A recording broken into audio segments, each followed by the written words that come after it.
Our last guest today is a staff writer for Metrosphere magazine and author of the horror blog A Darkness Within.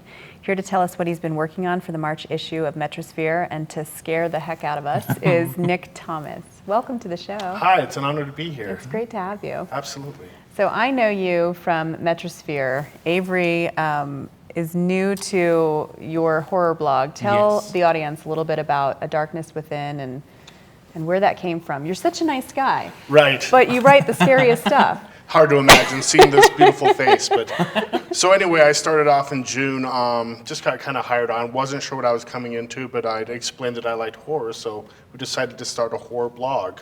And really, it has been tough week to week coming up with something new and original, but I've really just tried to explore the realm of horror, try to come up with something kind of unique, because I personally have gotten bored with some of the old horror movies, the same formulas, you know, the knife and the shower scene and everything. But really what I've tried to do throughout the years is just come up with something fresh and new, and at the same time, you know, scare the pants off of people while I'm doing it. Yeah, you do. I read it with all the lights on. I really do. Absolutely.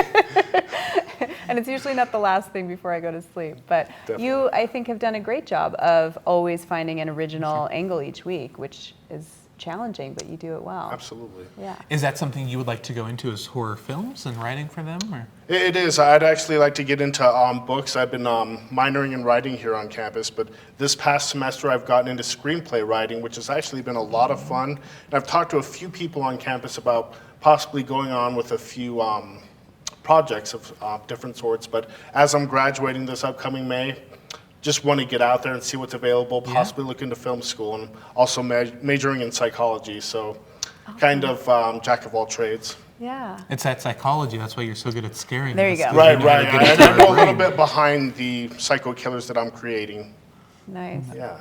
And so is that a genre that you always gravitated to when you were a kid, reading books, watching movies, or is it something later in life that kind of drew your attention? Actually, as a kid, I think I've been writing since about 3rd grade. 5th grade, I was really into fantasy. I did the whole Dungeons and Dragons thing, so I'd kind of incorporate things from the adventures. But I am actually visually blind, legally blind, so books weren't that readily available to me as a kid. I have equipment now, but it was very hard to get a hold of in the 80s and 90s. So Stephan King was actually one of the few writers that offered the books in large print. So he was one of the first authors I was able to read independently at home without any assistance. And reading so many of these, I actually was never really into horror that much, but kind of got me into the genre, and it's a really great genre for kind of manipulating people's emotions. So it worked out well for me. It's fun. Yeah. You know, seeing people's horrified faces till they get to see this wonderful smile. And you're like a big teddy bear in the office, Right. but yeah, the stuff that you come up with is amazing to me. And now you have the blog, but you write for the magazine as well. You have a piece coming out in the March issue. Yes. Tell us a little bit about that. That was a different experience. Yes. So with the new 50 Shades of Grey coming out and Valentine's Day coming up, we thought it would be fun to do a theme on alternative types of romance. So I'm doing a piece on BDSM. I've actually visited a dungeon and talked with one of the headmistresses in Colorado. So it was a very new experience and a different world to kind of get into. But I had a lot of fun with it and very nice people going through the interview process. Wow. Yeah. Wow.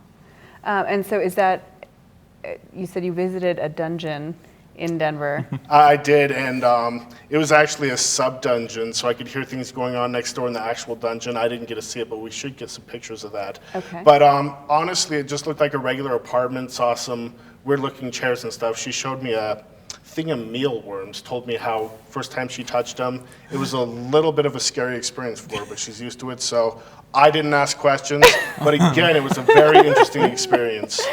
Do you think that the reality piece that you just finished is going to inform the fantasy piece for your blog down the road? Do you think that'll be a potential theme for the next Darkness Within, or? Possibly, and it's always fun and within my realm to explore things that people don't understand as much or might not be as informed about. So, so many different ways you can go about it, and you know, they say it's BDSM is something you need to be very aware of because it can be dangerous. So, you know, that's a foot in the door for me. Interesting. Well, I look forward to reading that for sure. Absolutely. Yeah. I think, is there anything else that you're working on or you're thinking of? Any preview you want to give our guests? Just keep up with the blogs. I've worked it into a weekly slot instead of bi-weekly. So instead of just stories, I'm also doing movie reviews, doing some serial killer profiles, and just some other creative things I can come up with. So my actual stories will be about every other week, but every first week then try to figure out something creative, something a little spooky. So. And those blogs are at where again? If you go to mymetmedia.com, go to Metrosphere and go down to blog, you'll find them right down there. I am a Darkness Within, and if you want to see the whole plethora, go ahead and click on my name. It'll show you everything I've written. Yeah. Nick Thomas, thank you so much. Awesome. Yeah, thank Absolutely, you. it's Good been to an have you with honor. us. Yeah, thank you again.